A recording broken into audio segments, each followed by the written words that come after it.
मैं दूसरे अपने सभी साथी जो स्टेज पे बैठे हैं, काजमी साहब हैं, हमारे ट्रेड यूनियन के लीडर हैं, रोहित गुप्ता जी हैं, हमारे सेक्रेटरी हैं प्रोविंशियल, हमारे रकीब खान साहब हैं, अबे बकाया जी हैं, और बाकी जितने सभी साथी बैठे हैं स्टेज पे, हमारे विक्रम जी हैं, सभी साथी जितने बैठे हैं, और बिलखसूस हमारी बहनें, हमारी माएँ और हमारे बुजुर्ग और नौजवान साथी जो यहाँ पे बैठे हैं। मुझसे पहले बहुत सारी सियासी तकरीरें यहाँ फ़कीर नाथ जी ने भी बड़ी स्पष्ट लफ्ज़ों में तकरीर की, और उसके बाद सरदार मनजीत सिंह जी ने भी, जो आज यहाँ के रियासत जम्मू कश्मीर के मौजूदा सूरत हाल है उसके बारे में बात की। ये जम्मू कश्मीर वो रियासत है जो महाराजा के ज़माने से रियासत चली आ रही थी,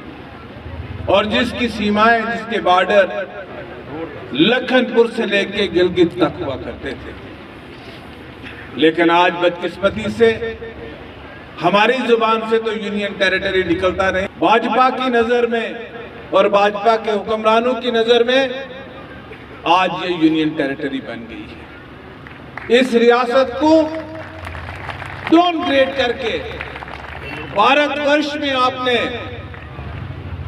यूनियन टेरिटरीज को रियासतें बनता देखा होगा, आपने तहसीलों को जिले बनते देखा होगा, लेकिन जिला को, डिस्ट्रिक्ट को कभी तहसील बनते नहीं देखा, और तहसील को कभी नियाबत बनते नहीं देखा।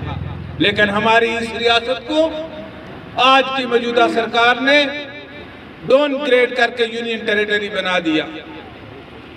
हम कहते हैं, हम सुनते हैं कि भारत की जमहूरियत, भारत की डेमोक्रेसी, भारत की लोकतंत्र दुनिया में सबसे बेहतरीन लोकतंत्र है।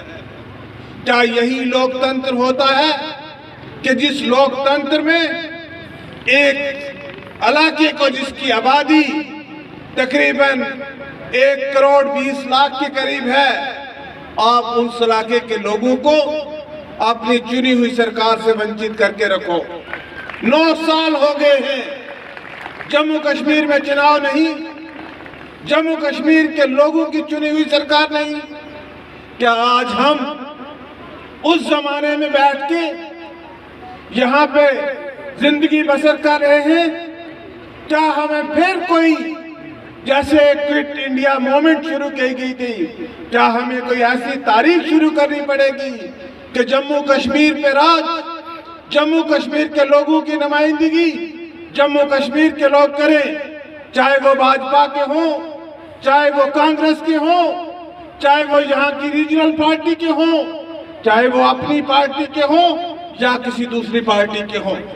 ये अधिकार, मेरी बहनों, ये अधिकार आपके हाथ में है कि आप मक्खन लाल को यहाँ का सरपंच बनाओ। ये किसी दूसरे को अधिकार नहीं है कि वो दिल्ली से बैठ के यहाँ पे आपका कोई सरपंच मनोनीत करे।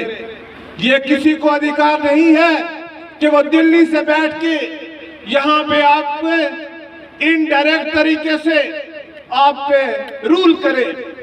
ये तो हम लोगों का, क्या महात्मा गांधी की, क्या सरदार वल्लभ भाई पटेल की कुर्बानियों का यही नतीजा है? क्या बाबा साहब अम्बेडकर के दिए हुए संविधान का यही अर्थ था कि आप एक इलाके के लोगों को चुनाव से वंचित करके रखो, और अपने जैसे लॉर्ड माउंटबेटन इंग्लैंड से आके हिंदुस्तान पे हुकूमत किया करते थे, आप अपने वाइस राइज के जरिए यहाँ पे हुकूमत करते जाओ और लोगों को दबाते जाओ, लोगों को कुचलते जाओ, और जो चीज आप चाहो आप वो हर दिन एक नया फरमान जारी करते जाओ। क्या इस रियासत के लोगों को वो अधिकार नहीं जो यूपी वालों को है? क्या इस रियासत के लोगों को वो अधिकार नहीं जो पंजाब, हिमाचल और गुजरात वालों को है? क्या हम भारतीय नहीं है? क्या हमारा हिंदुस्तान के संविधान के इतना अधिकार नहीं है? हिंदुस्तान का संविधान सबको बराबरी के हकूक देता है, लेकिन चुनाव के मसले में यहाँ से कोई इलेक्शन कमीशन नहीं बोलता, यहाँ कोई अदारा बात करने को तैयार नहीं, अफसरशाही है। लोगों की बात को सुना नहीं जाता, लोगों की मुश्किलात को दूर नहीं किया जाता। लोगों का पानी बंद है तो कोई सुनने को तैयार नहीं, लोगों की बिजली बंद है तो कोई सुनने को। भाजपा ने जब यहाँ सरकार को गिराया, उससे लेके आज तक ये सरकार अपना एक व्हाइट पेपर जारी करे और बता दे रियासत के लोगों को नई सड़कें बना दी। आपने लोगों के साथ कितना अन्याय किया है। ये भाजपा के लोग, जैसे मेरे साथी ने कहा कि कल नया चश्मा पहन के आएंगे आपके पास, मैं ये कहना चाहता हूं कि आपको पिछला 9 साल हो गए हैं भारतीय जनता पार्टी को यहां पे हुकूमत करते हुए। पिछले 9 सालों का रिपोर्ट कार्ड लेके आए। ये तो वो इलाका है जिस इलाके से 100% वोट जो है वो बीजेपी को मिले थे।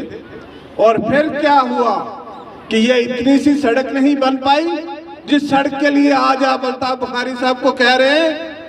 आज आपके सरपंच साहब को अल्ताफ बुखारी साहब की पार्टी ज्वाइन करनी पड़ी आप लोगों की खातिर कि आप लोगों को सड़क की जरूरत है, आपके बच्चों को रोजगार की जरूरत है, आपको पानी बिजली की जरूरत है, आपको बेसिक जो मूल सुविधाएं हैं उनकी जरूरत है, जिससे आपको वंचित करके रखा हुआ है। कटरा जहां सारे विश्व से लोग आते हैं माता वैष्णो देवी जी के लिए, वो यहाँ से 15 किलोमीटर दूर है और यहाँ के लोगों की बैकवर्डनेस आप हमें सामने नजर आती है। यहाँ तामीर और तरक्की अगर नहीं कर सकते तो हम पाडर, दक्षिण मड़वा और केरन करना और टंगदार की तरक्की की क्या बात करेंगे। ये अपने आप में बताता है कि क्या हालात है इस इलाके के। तो हम यही चाहेंगे जो यहाँ के लोगों की, रियासत जम्मू और कश्मीर के लोगों की जो एक बेसिक रिक्वायरमेंट है कि यहाँ की चुनी हुई सरकार होनी चाहिए। आप जिसको बनाएं वो चुन के आए और वो आपके मसाइल को हल करे। अगर वो आपके मसाइल को हल नहीं करेगा, आपको ये अधिकार है कि आप उसको निकाल के भेज सकते हैं। लेकिन ऐसा तो नहीं होना चाहिए कि आपके बुनियादी हकूक से आपको महरूम किया जाए। दूसरी बात, मैं यहाँ के मेरे सदर साहब ने बातें करनी है, मैं ज्यादा बीच में बोलना नहीं चाहूंगा, लेकिन बातें तो बहुत लंबी है करने को। दिन भर भी आप बातें करते रहो तो इस रियासत के हालात के बारे में बातें की जा सकती हैं, लेकिन प्रेसिडेंट साहब को बात करनी है। मैं ज्यादा न कहते हुए मैं आप लोगों से कहूंगा कि आप लोगों को एकजुट होना चाहिए। ये देश बड़ी कुर्बानियों से बना है, ये देश बहुत मेहनत से बना है। इस देश की खातिर हमारे बहुत सारे लोगों ने अपनी जवानियां खो दी, हमारे बहुत सारी बहनों ने अपने पति खोए, हमारी माओं ने अपने बच्चे खोए हैं। और उसके बाद इस देश को आज़ादी मिली है और हम चाहते हैं कि इस देश की सालमियत बरकरार रहे। और जिस तरीके से आपने हमारे लीडर का यहाँ इस्तकबाल किया, मैं आपको मुबारकबाद दूंगा। आपने सबको आजमाया है। मैं किसी पार्टी का नाम नहीं लेना चाहता, लेकिन आपको पता है कि आपने किस किस को आजमाया है। लेकिन मेरी बहनों और भाइयों, जिस दवाई खाने से आपको आराम ना मिले वो दवाई खाना ज्यादा हानिकारक है, वो आपके लिए अच्छी नहीं है। आपको चाहिए कि आपके पास वो चीज है, वो जमात आपके पास आई है जिसकी एक साफ सुथरी छवि है, जिस लीडर की एक साफ सुथरी छवि है। आपको इनके साथ मिलकर आपने हाथ मिलाया है। जो फैसला हमारे कायद करेंगे, आपको इस पार्टी को जिताना चाहिए, इस पार्टी के उम्मीदवार को जिताना चाहिए, ताकि इस इलाके की तरक्की भी हो सके, आपके मसाइल भी हल हो सके। आपने हमारा इस्तकबाल किया यहाँ पे, आपका बहुत बहुत शुक्रिया। खुदा हाफिज़।